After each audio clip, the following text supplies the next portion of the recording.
Bismillahirrahmanirrahim. Assalamualaikum warahmatullahi wabarakatuh. Alhamdulillahirabbil alamin wal 'aqibatu lil muttaqin wala 'udwana illa 'alal zalimin.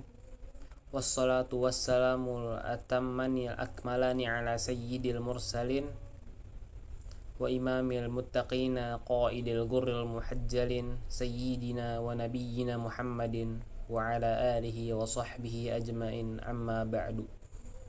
Pada kesempatan kali ini saya Kevin dari kelas 5D Pondok Pesantren Islam Hidayatun Najah ingin mempresentasikan hasil karya resensi saya yang berjudul Sayangi Mereka Selagi Ada Sebelum Rindu Menjadi Luka, dari buku ilmiah yang berjudul Ayah Ibumu Pintu Surgamu, sebuah karya literatur Islam yang ditulis oleh Ustadz Zaki Rahmawan atau yang sering dikenal dengan nama pena Abu Usaid.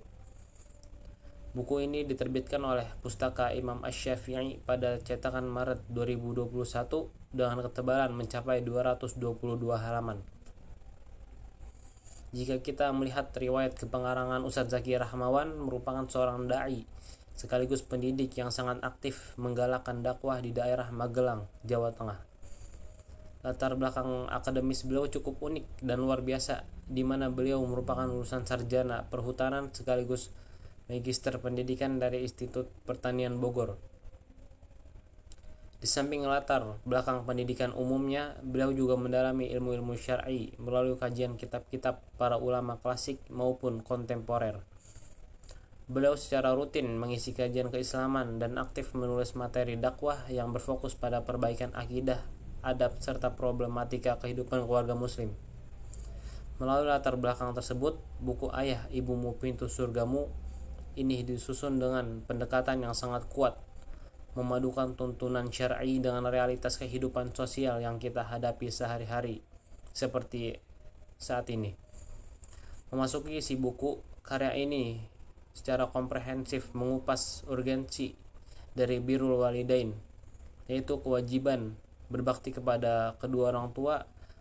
Penulis sengaja mengangkat tema ini karena di dalam ajaran Islam berbakti kepada kedua orang tua ditempatkan sebagai kewajiban paling utama setelah kewajiban mentauhidkan Allah Subhanahu wa taala.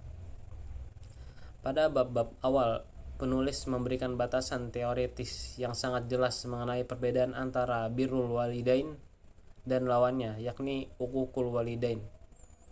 Penulis menekankan bahwa makna berbakti tidak boleh disempitkan hanya sebatas memberikan bantuan materi atau finansial saja.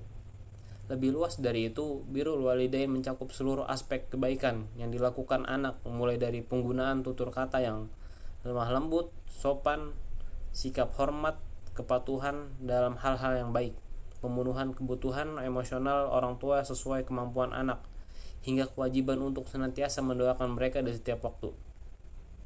Sebaliknya, buku ini memberikan peringatan keras mengenai uququl walidain atau durhaka kepada kedua orang tua. Segala bentuk tindakan, ucapan, atau sikap yang dapat melukai hati dan mengundang kemurkaan orang tua merupakan dosa yang sangat besar dan sangat berbahaya. Penulisan ini menekankan bahwa ridho Allah tergantung pada ridho orang tua, dan kebalikannya juga, murka Allah tergantung pada murka orang tua.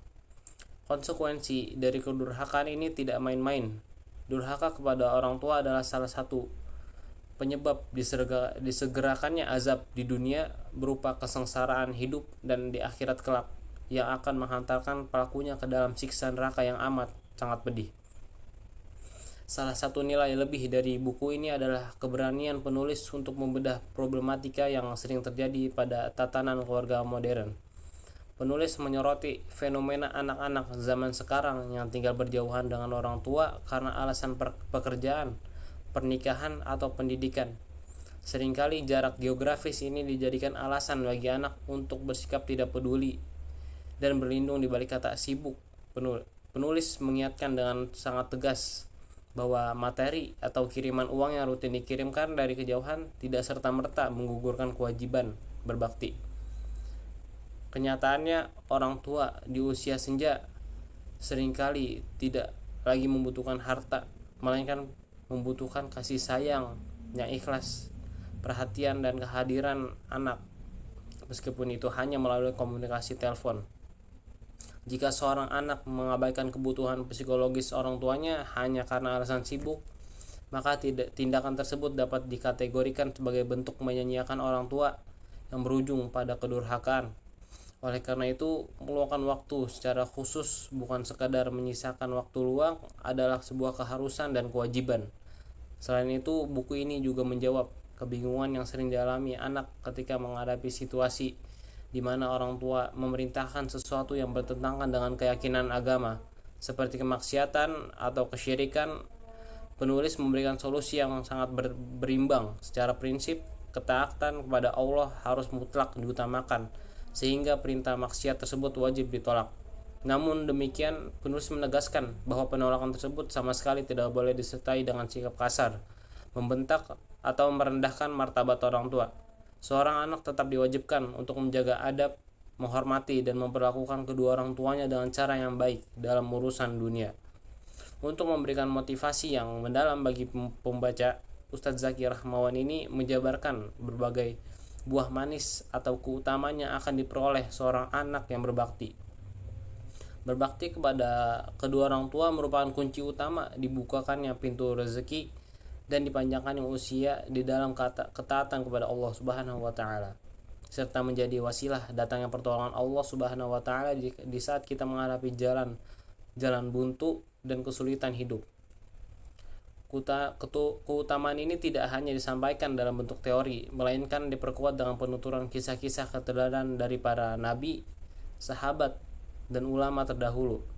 Buku ini merangkum bagaimana Nabi Yahya alaihissalam yang sangat berbakti kepada kedua orang tuanya yang sudah lanjut usia, serta kisah-kisah lainnya yang bisa kita baca di dalam buku ini. Penulis berhasil mengetuk kesadaran pembaca mengenai seberapa besar standarisasi, rasa hormat, dan pengorbanan yang seharusnya kita berikan kepada kedua orang tua kita sendiri. Selanjutnya, mari kita tinjau kelebihan dan kekurangan dari buku ini secara objektif. Kelebihan buku, yang pertama, akurasi landasan keagamaan. Seluruh materi yang disampaikan oleh penulis selalu berdasar dan bersandar pada dasar agama yang kuat dan valid, sehingga pembaca mendapatkan pemahaman yang benar dan kokoh. Kedua, bahasa yang komunikatif. Buku ini ditulis menggunakan gaya bahasa yang lugas dan tegas dan mudah dipahami, sehingga mempermudah pembaca dari berbagai kalangan untuk mencerna pesan dan mengamalkan dalam kehidupan sehari-hari. Ketiga, sistematika yang lengkap. Pembahasan di dalamnya disusun secara runtut, mulai dari konsep dasar, contoh kasus zaman modern, hingga ditutup dengan contoh yang real atau nyata berupa kisah-kisah motivasi yang relevan sepanjang masa. Kekurangan buku. Yang pertama, kepadatan narasi yang sangat berlebih. Pada beberapa bagian di dalam buku ini terdapat pembahasan yang diuraikan secara rinci dan terlalu panjang, sehingga bagi sebagian pembaca hal ini berpotensi menimbulkan rasa jenuh dan bosan. Keduanya, minim unsur visual. Buku ini murni didominasi oleh teks tulisan tanpa adanya ilustrasi, gambar, ataupun elemen visual mendukung yang lainnya. Hal ini membuatnya kurang menarik bagi sebagian pembaca yang menyukai pendekatan visual. Ketiga, ketebalan buku. Dengan ketebalan 222 halaman disertai pembahasan yang padat, ukuran buku yang lumayan tebal ini seringkali memicu rasa malas bagi pembaca pemula untuk menyelesaikannya hingga halaman terakhir. Sebagai kesimpulan akhir buku ini, Ayah Ibumu Pintu Surgamu ini mengarahkan kita pada sebuah refleksi mendalam bahwa kesuksesan hakiki seseorang manusia bukan dinilai dari seberapa banyak harta yang ia miliki dan ia kumpulkan. Dan buku ini cocok untuk seluruh kalangan dari yang kecil sampai yang tua. Mungkin hanya ini presentasi resensi yang bisa saya sampaikan. Kurang lebihnya mohon maaf. Terima kasih bagi seluruh pembaca dan penonton yang membagikan waktunya untuk menonton video ini. Saya ucapkan jazakallahu khairan kasiran. Wassalamualaikum warahmatullahi wabarakatuh.